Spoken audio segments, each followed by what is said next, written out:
Assalamualaikum warahmatullahi wabarakatuh. How are you today, students? I hope you are in good condition. Hari ini kita akan melanjutkan materi minggu yang lalu, yaitu tentang simple present. Kalau di pembelajaran minggu yang lalu kita mempelajari nominal sentence, hari ini kita akan mempelajari verbal sentence atau kalimat verbal. Perhatikan penjelasan berikut ini.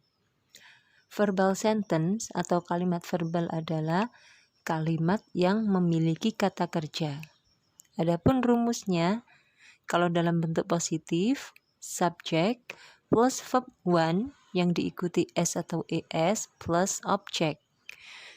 Kalau bentuk negatif, subject plus auxiliary do atau does plus not plus verb one tanpa s atau es plus object.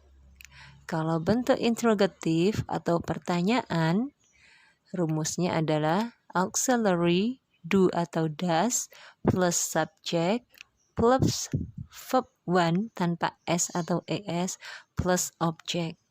Itu adalah rumus kalimat verbal dalam bentuk simple present. Penggunaan kata kerja yang ditambahkan s atau es itu apabila subjeknya terdiri dari she, he, it, atau benda tunggal, benda yang jumlahnya hanya satu. Sedangkan perbedaan dalam penggunaan do dan does adalah kalau do diikuti subjek I, you, they, we atau kata benda jamak. Kalau does diikuti subjek she, he, it atau benda tunggal. Diingat-ingat, I, you, they, we tidak suka s. Itu akan lebih mempermudah kalian dalam memahami penggunaan simple present dalam bentuk kalimat verbal. Perhatikan contoh berikut ini. You read a book in the library. Artinya, kamu membaca sebuah buku di perpustakaan. Lah, kata read di situ adalah sebagai kata kerja. Read-nya tidak menggunakan s atau es. Karena apa? Karena subjeknya adalah you. Perlu diingat lagi, I, you, they, we tidak suka s. Kalau kita rubah menjadi bentuk negatif menjadi you do not read a book in the library. Kamu tidak membaca sebuah buku di perpustakaan. Di situ auxiliary-nya juga menggunakan do, tidak menggunakan does. Karena apa? Karena subjeknya adalah you. I, you, they, we tidak suka s. Jadi kalau bentuk positifnya tidak menggunakan s, otomatis bentuk negatif sama interrogatifnya juga tidak menggunakan s atau es. Kalau dirubah menjadi bentuk interrogatif menjadi do you read a book in the library? Apakah kamu membaca sebuah buku di perpustakaan?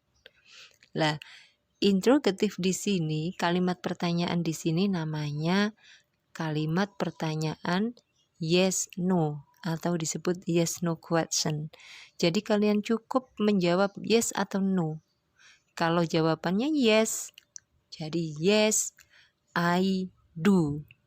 Kalau jawabannya no, no, I do not. Kenapa menggunakan I? Karena pertanyaannya adalah you. Kalau di situ saya rubah pertanyaannya menjadi she atau dia, jawabannya juga she. Nah, kebetulan di situ pertanyaannya menggunakan you, jadi jawabannya menjadi I. Dan auxiliary-nya menyamakan yang digunakan di dalam kalimat pertanyaan tersebut, yaitu do. Perhatikan contoh yang kedua. Hamdan plays football today. Hamdan bermain sepak bola hari ini. Kata kerjanya di situ adalah play. Play ditambahkan s karena subjeknya adalah Hamdan. Benda tunggal, orangnya hanya satu. Kalau kita rubah menjadi bentuk negatif, menjadi Hamdan does not play football today. Hamdan tidak bermain sepak bola hari ini. Auxiliary-nya menggunakan does, dan kata kerjanya tidak boleh menggunakan s. S-nya dihilangkan karena sudah diwakili oleh does. Kalau kita rubah menjadi bentuk interrogatif, menjadi does Hamdan play football today? Auxiliary-nya menggunakan does dan kata kerjanya tidak boleh menggunakan s atau es. Kalau kita artikan bentuk interrogatifnya menjadi apakah Hamdan bermain sepak bola hari ini? Kalau jawabannya yes, he does. Karena Hamdan adalah anak laki-laki. Jadi diganti dengan kata ganti he. Kalau jawabannya no, he does not. Atau bisa disingkat menjadi doesn't. Berikutnya kita mempelajari adverb atau kata keterangan yang digunakan di dalam simple present. Yang pertama adalah definite adverb of frequency. Bisa dilihat di situ ada beberapa kata keterangan atau definite adverb of frequency. Mulai dari today, every itu bisa diikuti kata keterangan waktu. Yang once artinya sekali juga bisa diikuti kata keterangan waktu. Berikutnya adalah twice atau dua kali. Twice a week, 2 kali dalam seminggu. Twice a year, 2 kali dalam setahun.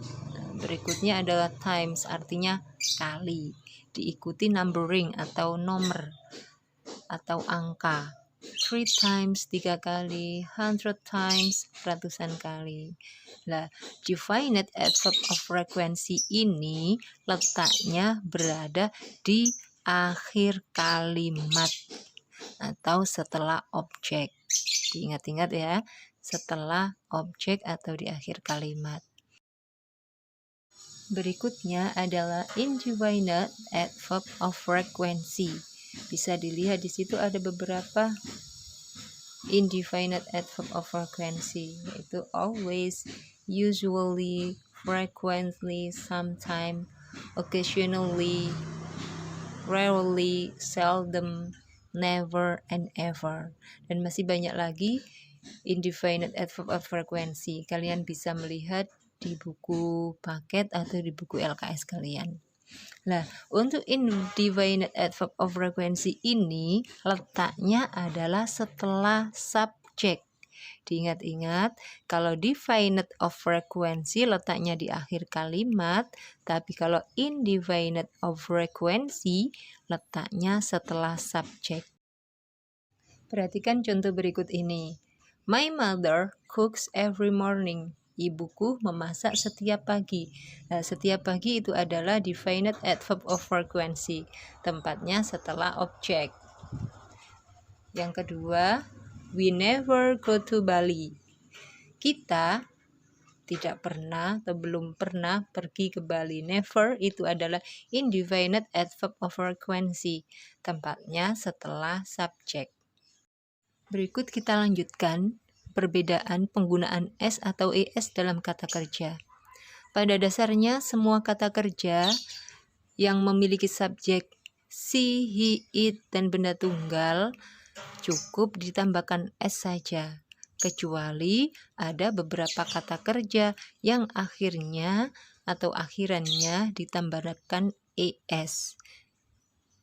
Berikut ini adalah kata kerja yang belakangnya ditambahkan es. Yang pertama adalah kata kerja yang diakhiri huruf s, x, yet, ch, sh, dan o. Jadi kata kerja yang diakhiri huruf-huruf yang sudah tuliskan di situ adalah kata kerja yang belakangnya ditambahi es. Contohnya go, goes. Yang kedua adalah kata kerja yang diakhiri huruf Y. Dan sebelum huruf Y itu adalah huruf konsonan. Huruf konsonan itu huruf mati. Contohnya adalah, yang kedua adalah kata kerja yang diakhiri huruf Y. Dan sebelum huruf Y adalah huruf konsonan. Contohnya di situ applies. Sebelum huruf Y ada huruf L, huruf konsonan atau huruf mati. Maka cara merubahnya, Y-nya diganti menjadi I dan ditambahkan ES di belakangnya, menjadi applies. Berikutnya study menjadi studies, studies. Yang ketiga cry menjadi cries. Dan masih banyak lagi, nanti anak-anak bisa melihat di kamus. Nah, bagaimana kalau kata kerja itu diakhiri huruf Y dan sebelum huruf Y itu huruf vokal? Bisa dilihat di sebelah kirinya, itu ada kata kerja yang diakhiri huruf Y dan sebelum huruf Y adalah huruf vokal atau A, I, U, E, O. Maka cukup ditambahkan S di belakangnya.